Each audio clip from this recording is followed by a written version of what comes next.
অমা বলুন তো জলের মধ্যে এভাবে কেন আপনাদের অনেক অনেক যে কালকে অধিবাসী ভরটাও করা হচ্ছিল বা অন্যান্য কাজে আমার মায়েরা বা আমরা অন্যান্য কাজেও জল ভরতে যাই, জল ভরার আগে কি করি একটা এভাবে ঢেউ ঢেউটা দিয়ে তো তারপর জলটা ভরে হবে।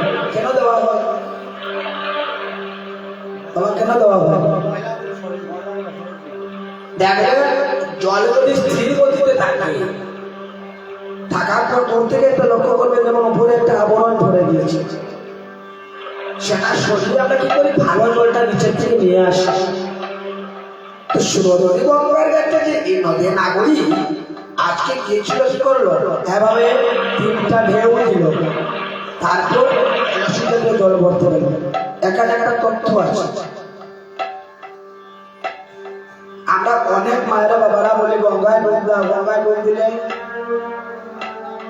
পাপ পরিভূত হয়ে যায়, ঠিক না বাবা? সারা জীবনে পাপ করলাম আর গঙ্গায় ডুব দিলে কি পাপ শেষ হয়ে যাবে? তাহলে তো যারা মার্ডার করে কি বলবে ডুব দিলে তো আমার পাপ শেষ। আমি 2 নম্বরে ব্যবসা করলাম করে গিয়ে ডুব দিলাম আমার পাপ শেষ হয়ে যাবে? হবে না। কৃষ্ণ ভক্ত মায়েরা বাবারা বললেন এখানে একটা তত্ত্ব আছে, এই যে দেহটাও কিন্তু একটা কলসের সমতুল্য।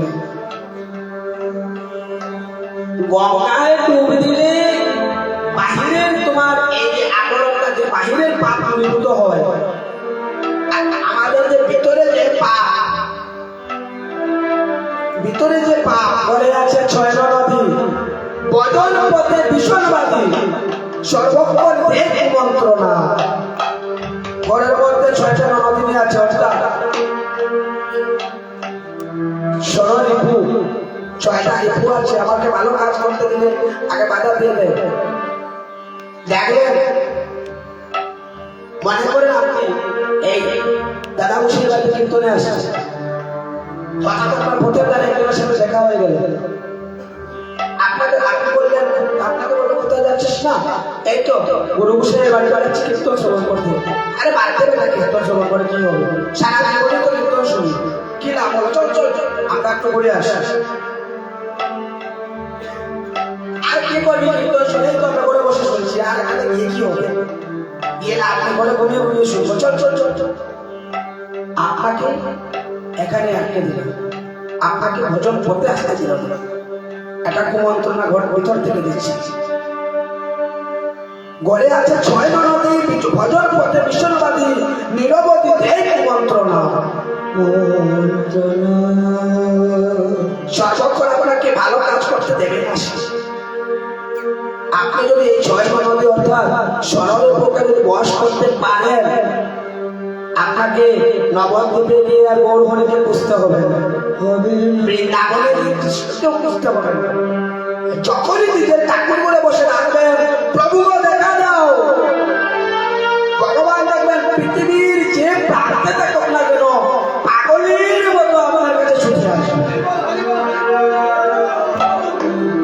আমরা একটা গান করি যে সারা গায়ে মাখিলে তিলকে গৌর মিলে না,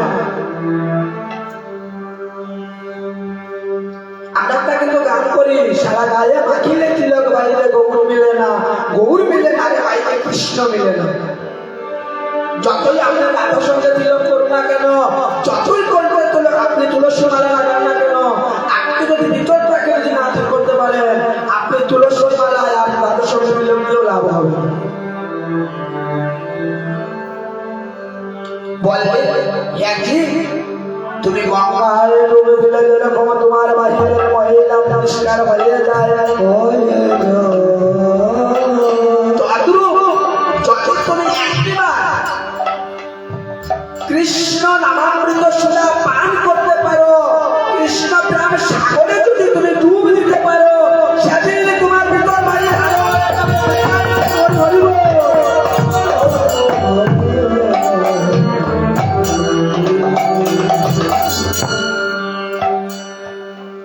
এটা কিন্তু অনেক কষ্টকর। আপনি বছর পড়তে আমরা দেখবেন শাস্ত্র বলল